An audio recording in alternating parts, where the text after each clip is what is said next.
Okay, hello everyone, my name is Ferdinand Jaspers. I'm Academic Director of our programs here at the Erasmus Center for Entrepreneurship and Program Director in particular of our programs for corporates and startups, and looking forward to having this chat with you today. Maarten, co-founder of WidgetBrain, thank you for joining us for this introduction about goal setting. I'm happy that you're here. Can you tell us a little bit more about goal setting in your company, just as a starting point? You mean in the beginning or like you're currently doing it? Yeah, more in general, maybe starting with where you stand right now. Yeah, I think at this moment we're scaling up. So we found our product market fit, so that means that you're gonna put a second layer and a third layer in your company. So you need to rely on the people below you, and it also means that you need to make sure that everybody is still doing the right thing, so to say.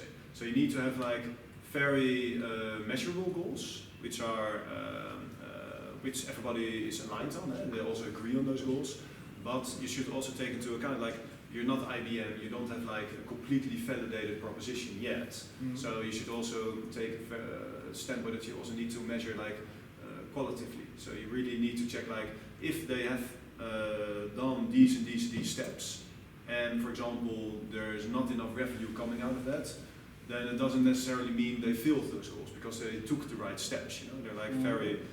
So you really need to think about like what kind of goals are measurable and what kind of goals are acceptable in a way.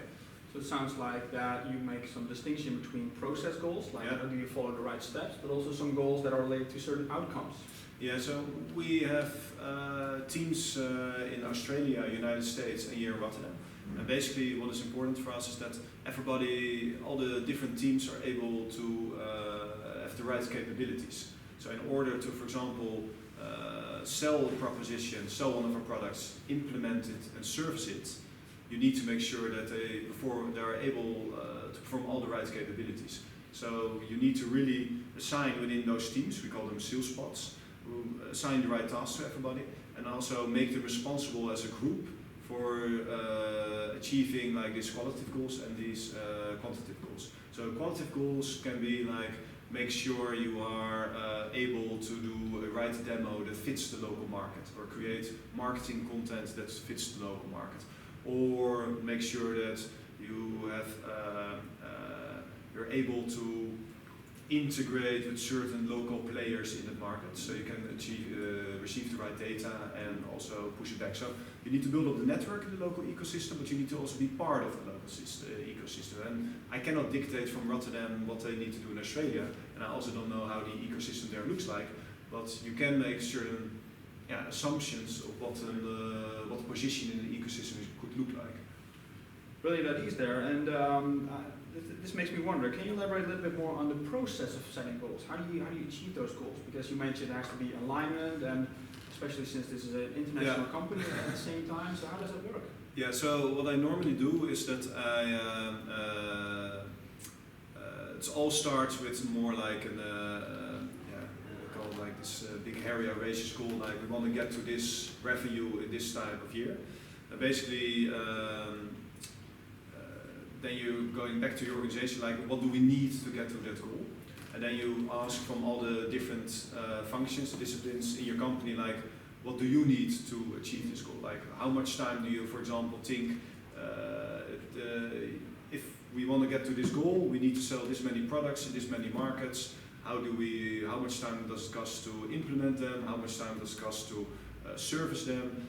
How many accounts do I need to address to get how many demos, to get how many offerings? So that whole funnel you design from beginning to the end, and there comes like a certain payload of your labor out of it, which you can translate to the amount of people you need, which translates to the amount of money you need to pay them, to hire them, etc. And also there's always basically a slack in there. If I now want to have somebody, if I now start recruiting somebody and I still need to find them, they need to cancel the current contract, you need to train them, etc., then it takes like at least 6 months before you get to that goal, and then they are up to speed. So beginning to the end, I first ask people like, what is possible to obtain this goal, and then I collect all these combined plans, and then I start in old-fashioned Excel to model it, and then I give it back to everybody like, is this, well, you said X and I kind of made it Y, so you obviously need to change it a little bit. They start presenting it, and if everybody then agrees, you can go to an investor, you can collect money for it. But it also means that you then have to execute on it, Right. which is difficult. Right. So let's talk about that in a minute, because then that's actually how you do the scaling. But Yeah. maybe let's also take a step back. Of course, you've went through this earlier stages of getting product market fit. So can you tell us a little bit more about goal setting in that specific phase, and also how it's changed over time? Yeah, so in the startup phase, we were just with a couple of people in this tower. I remember me and Joachim were just in this white office around the corner. There was nothing there except for a whiteboard. We started sketching like, what the heck are we going to do, right? And basically we had an idea about this optimization services that we could sell it, but we didn't know yet which market would be the most appealing for us. So we tested quite some markets actually. So in the beginning it was more like, let's get as many prospect meetings and try to figure out which market is the most interesting there for us. So if you would, for example, now Google my name, or there's a video 4 years ago on national television where I was pitching like optimization for the recycling market was the future. Well, that's kind of never happened, Like we found out that in order to do optimization you need data, and there was no data in the market. Every day, all the data was stuck in old-fashioned systems, so you couldn't get it out, you couldn't get it in, so you couldn't get to the next level. And it was like a really big pain point. So yeah, we got out of that market, and by iteratively learning from prospects, doing sales cycles and doing demos and doing pilots, we learned that one of the markets that had actually quite a lot of demo was workforce optimization, because like people are all unique. You need to have quite some data about them in order to schedule them, to pay them, to train them, to fire them, so you need all this data. So these systems were actually one of the systems that were quite accessible in terms of optimization, and also the value was high because it's difficult to plan them. Every human is different, etc. So from the beginning to the end, by taking on a lot of different projects, we learned that this market was the most appealing. And then basically that was also the market we raised equity on. And it's fascinating when you tell us about the startup phase. I think a lot of startups will recognize that, and also I guess encourages them what they learn from you here, that this is part of the job, let's say, part of the journey, this iteration. So that means also quitting or stopping certain initiatives or ideas. And we know from research that the more systematic your approach towards that is, the more likely you'll be successful. So stopping initiatives, disengaging initiatives is, I guess, a key capability. You've done that a couple of times. So when do you decide to stop, and how do goals or targets relate to that? Yeah, I think like it's always an effort, like how much time you put into it and what you're getting out of it. So I think like we put ourselves from the beginning, we always model like our monthly revenue. We always model it, and every month it's always a check like, are we getting to these goals? Also in the earlier stages, in the product market fit stage. Because you have zero money on the bank, so and if you want to pay yourselves, like you need to pay yourself. So you always have like certain goals in there, and you need to differentiate in the revenue you're creating. So we had strategic revenue, and we had non-strategic revenue. So we did build quite some products that are now not on our strategic roadmap anymore, and these are still, if I look to them, they're really cool products, but we couldn't scale them, They were so custom for certain customers. We found out that in the beginning we actually pursued a lot of work also in maritime, but it was so difficult to scale that we at a certain moment we said like, we're discontinuing that business line. Then tell us a bit more about how you attempted to become better at goal setting and reviewing and iterating. Is that a conscious process? Do you schedule that? Do you measure that, if you will? Yeah. So I'm not saying that we did the best job, but I think we did quite a good job. We like every week you make a planning for all your staff members, like who's working on what project, who's going to perform what task, and basically every time you see opportunity in one market, and if you want to pursue it, you have to make a choice. Then you cannot pursue an opportunity in a different market. So you need to sit down with your co-founders and basically discuss like, are we willing to which opportunity is most likely to follow? which opportunity is most likely to pursue and the most interesting to pursue. And that's basically what we continuously did. We kept on measuring, but at the same time, we also said like it takes about 1 to 2 years when you enter a market before you know everybody, before you understand the ecosystem, before you have validated the proposition. So it's also like I see also some companies, they keep on discussing. Well, it's not about discussing, it's about performing. You just need to go out there, need to talk to people, need to try to sell it, and then basically based on the sale you find out if there's a market for that or not, and then you can reject or not. I think what's also a very interesting thing to point out is your job title being Chief Revenue Officer. Yeah. And I guess that's then also the culture of the organization to stress revenue as a piece of evidence that goals are very much related to that, not just maybe in itself, but just an evidence of traction towards this bigger purpose, this B hack. So talking about culture, then also talking about talent, human talent, engaging your people, selecting people. Can you tell us a bit about how goal setting and also the very process that we talked about helps you to maybe engage your people or select people in the first place? Can you elaborate on a couple of those elements there? Yeah, it's a good question. So I think like in the end, you can have the best goals out there, but if you don't communicate them to your staff, they're quite ridiculous actually. They're of no value. So you need to keep on showing people where you are and where you want to go, and keep on steering everybody in the right direction. And goal setting is therefore very important. So we make individual goals, and we sit down with everybody. Everybody in our company has, for example, a coach. And they sit down every month, and they have like personal goals, like what they want to achieve personally, and also company goals. Are you still performing according to the goals of the company? Right. And I think like we have quite a young crowd in our company, and they're very ambitious, but they tend also not completely be sure what their perfect role is in the company. So we also designed a structure where people can switch from one role to another to discover if that's something for them. Mm-hmm. But sometimes it doesn't work, and you need to say goodbye. So we also said goodbye to a lot of people. And I think a lot of companies are overcomplicating the hiring process, or you should just simplifying your firing process, because that's far more efficient. You should give people a chance, and they can show what they can. And if it doesn't work, then you say your goodbyes again. And it's far fairer than making this very elaborate progress and then keep on going on with that. So if you don't make your goals measurable on an individual level,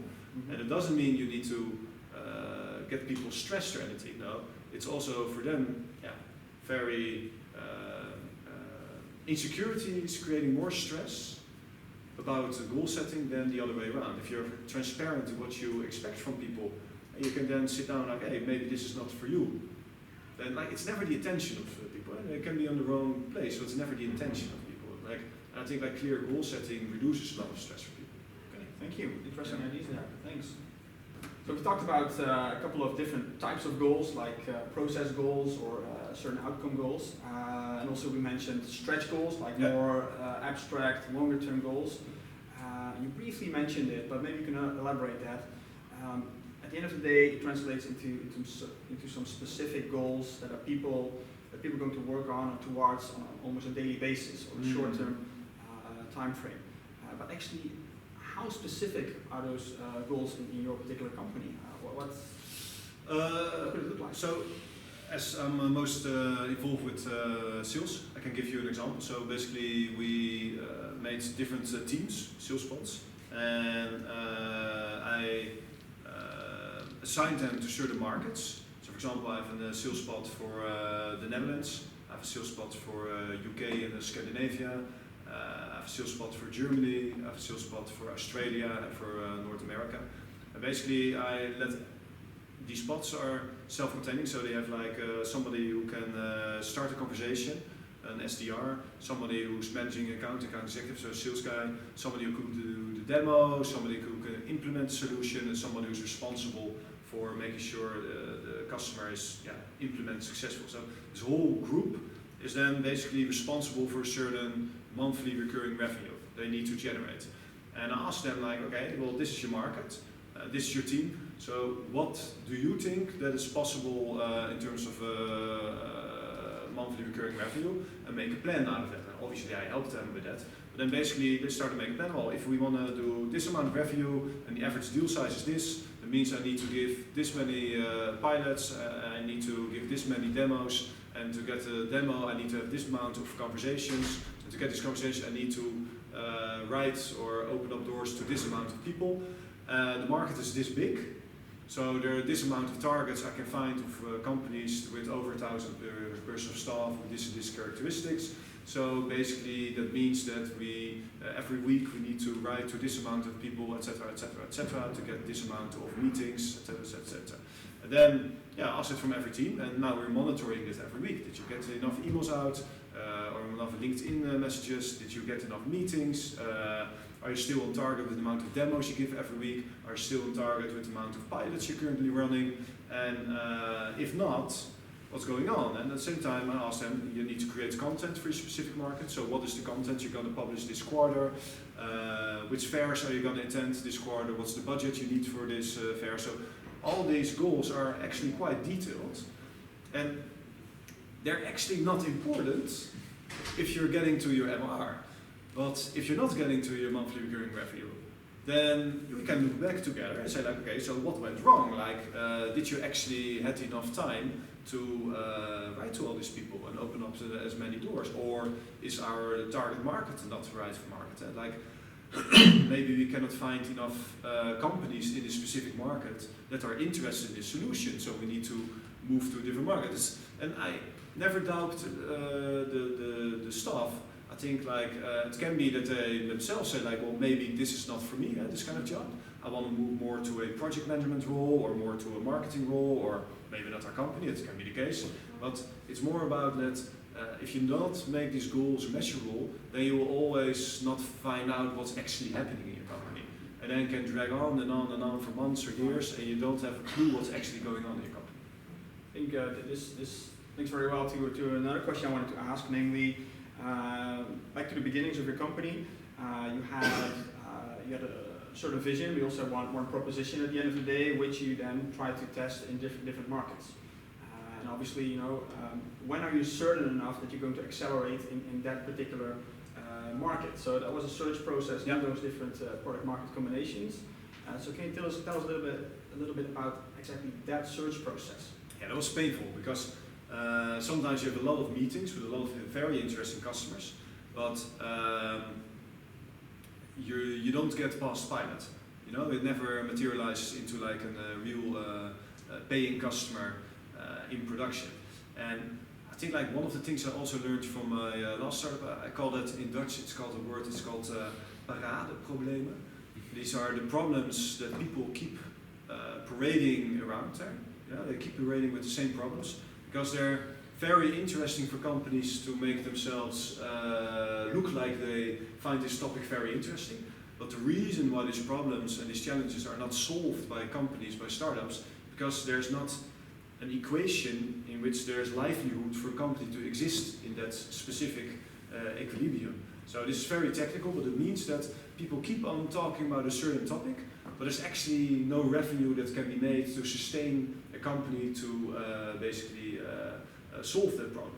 And I think like this is one of the things startups fail a lot in, that they keep on believing in a certain idea because it's, for example, for society would be very beneficial to do so, but there's nobody who wants to pay for it. And in the end, yeah, it sounds very harsh, but in the end that's the only thing that counts, because otherwise you cannot pay your bills, you cannot hire people, you cannot generate a product to solve that problem. So I think like a lot of companies should be, I see a lot of entrepreneurs, they are pursuing a certain dream, especially if they're like emotionally driven, and you see them, they come into this tower and I see them years and years after each other pursuing the dream, but they never getting into a point that it actually materializes, and you see them also like the vibe disappears a little bit. And, Maarten, I think earlier you mentioned big, hairy, audacious goals, so being more abstract, long-term goals, stretch goals, and often that's also has an emotional side to it, right? It connects to people, it motivates people.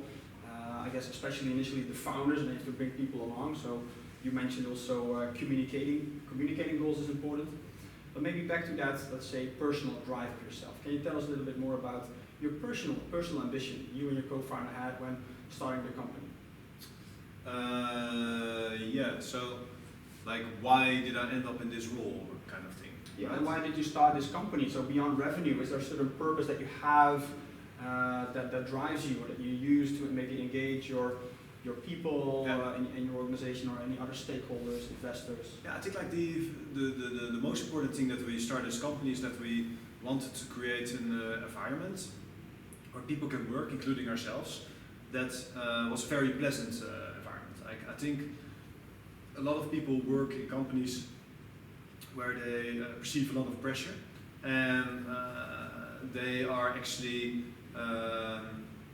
if you look also to the number of people that get burnouts and these kind of things, you know, like it's not very healthy. And I also think in the long run, if you can make more a relaxed atmosphere where you treat people well and you coach them well and you let them grow, you also outperform your competitors. Like, I think this old-fashioned model where you see the people as like an asset where you need to pull as much out of it, I don't believe in that, and my co-founders also don't believe in that. So that was like the most important thing to start this company, to create an environment where we can have a lot of fun in terms of products, but also add something valuable to society. So we as a company, we said no to quite a lot of deal cycles. For example, the meat processing industry, we don't want anything to do with that. So in principle, we are, me as a vegetarian, I'm quite happy with that actually.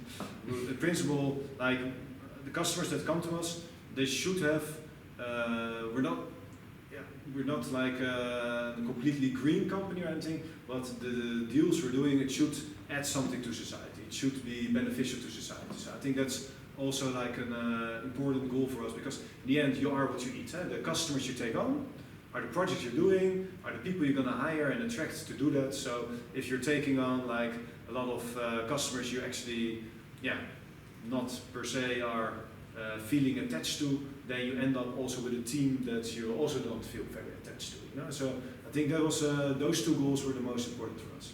So you mentioned a little bit those goals, also to inspire and motivate people working with you, also for creating a fun environment and contributing to a sustainable society. Can you tell us a little bit more about any personal goals that you have, maybe your private life, and does it have any relationship to how you set goals in your company, with your company, or was it this very point that you just mentioned about having a sort of focus about the project that you take on? Yeah, I think like if you're young and you start a company, basically like I was quite already when I was 18 and I graduated high school, I thought like, I have no worries, I have no assets, I have no debt, nothing, so I'm completely free. So basically then I told my parents, I'm not going to uni, I'm going to travel for a year and I'm going to work my ass off in a greenhouse to pay for that. And they were like, should you go to university? Well, halfway the year when I saw daily the greenhouse from the inside, I thought like, okay, I really want to go to uni. That's basically happened, but I really enjoyed that year. And then when I graduated from university, I had the same like, if I'm now, what age was I, 26 or something like that, 25 probably. I have no family, no mortgage, nothing, like I'm quite free. So that means if I have to work for 40 years, then it takes about 5 years, 4 years to discover if a certain company would work. Then I can try 8 times if I'm able to build a company that's successful. So then I thought like, well, that actually sounds like not that much of risk, so to say. So as long as you quit a certain path that's not beneficial to you, which I also did with Sensara, that was something that for me didn't work out. For others it does, but for me it didn't work out. So at a certain point you say no, you move to the next one. And if you think about that, well, your career is so many years long, then you can try this for 8 years. And the upside is also enough to build up a pension. You know, you don't have to work at a corporate to build up a pension. You can also do it yourself. So, and I really enjoyed the freedom. So I always said to myself, like, I really like to create something that feels it's myself. And I also would like to create a culture that would stimulate me as well. So I organize my whole life in a way that I'm also able to live without much money in the beginning or these kind of things, and that worked out quite well. I do have to say, like last year we raised 2 million in equity. I have to say that now it's nice to have like enough money on the bank, so you have like 2 years of horizon at least, or a couple years of horizon, that you know actually that things will be there, things will be fine. And I now also feel that I actually had more stress on my shoulders than I wanted to admit. So that's also something I also learned in the last couple of months. Maarten, tell us a bit more about your company and the specific goals that you have. What is your mission statement, if any, and where do you want to be in let's say 3-5 years time, or what is your actual BHAG?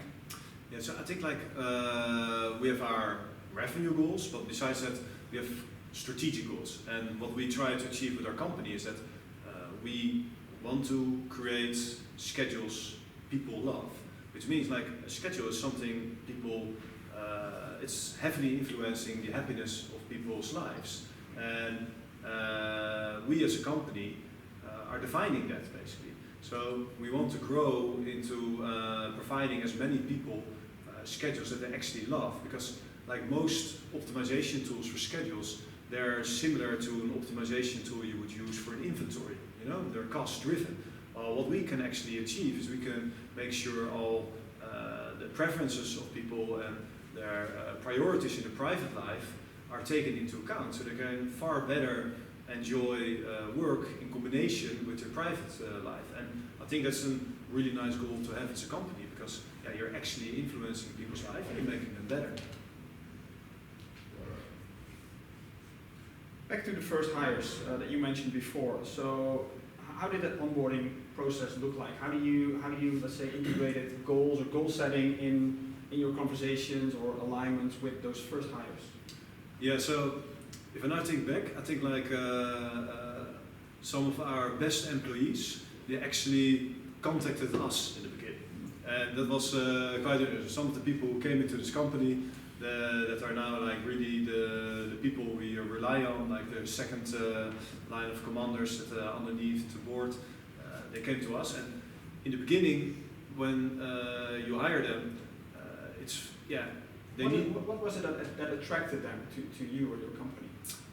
Yeah, I think because technologically speaking, and we are very interesting. So because what we do with AI is different than most traditional companies doing.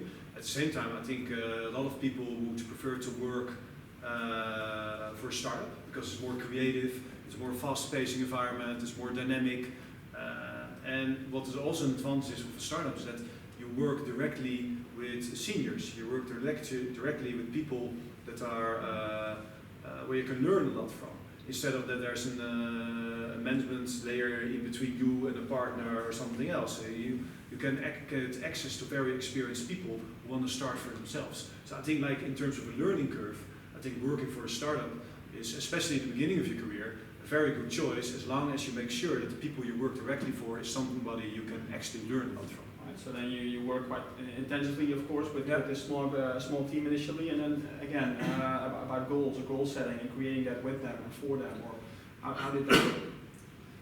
Well, because in the beginning you were working day to day in a small room with certain people, you can far better monitor them because you work in the team yourself, and basically then you can control a little bit better. You have to less quantify the goals because you have very much insight to how somebody's actually performing. So it's different than when you're going to a second layer and you are indirectly managing people, because then you need to do it through other people. So it's more difficult.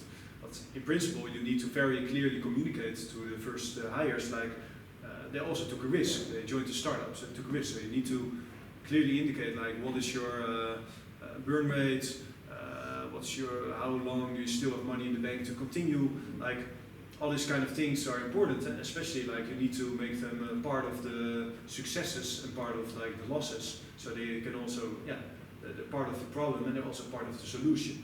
And if you don't do that, if you isolate that, then it's not going to work.